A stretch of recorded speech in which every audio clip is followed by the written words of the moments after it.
सायंकाळचे 7:15 वाजलेले आहे.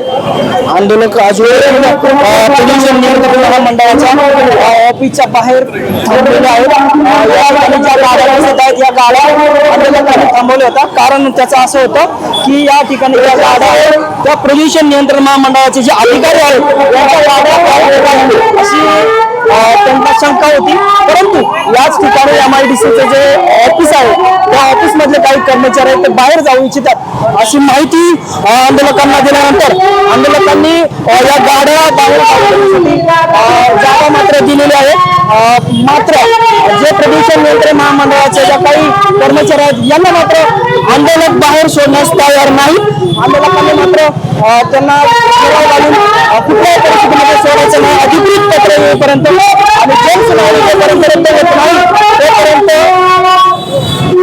माझे आमदार या ठिकाणी आहेत.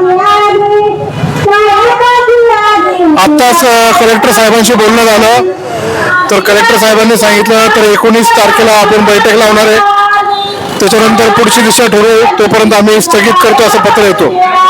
पण आम्ही ठणकावून सांगितलं की स्थगित पत्रावर सर्व आदिवासी बांधव ऐकणार नाहीयेत. त्यामुळं त्या पत्रामध्ये दुरुस्त झाली पाहिजे असं आम्ही त्यांना सांगून ते पत्र करेक्शनला दिलेलं आहे. आणि म्हणून ते पत्र करेक्शन करून थोड्या वेळामध्ये आपल्याकडे एक सकारात्मक दृष्टिकोनातून येईल असं आपल्याला वाटतंय. पण जोपर्यंत माझ्या आदिवासी बांधवांचं म्हणणं ते ऐकत नाही किंवा त्याच्यानुसार करत नाही तोपर्यंत आम्ही इथून हलणार नाही. याच्यावर आम्ही सगळेजण ठाम आहे. अधिकृत पत्र मिळेपर्यंत अतुल बेनके इथे जाणार का? 100% मी मगाशी सांगितलेलं आहे आदिवासी बांधवांबरोबर मी आहे.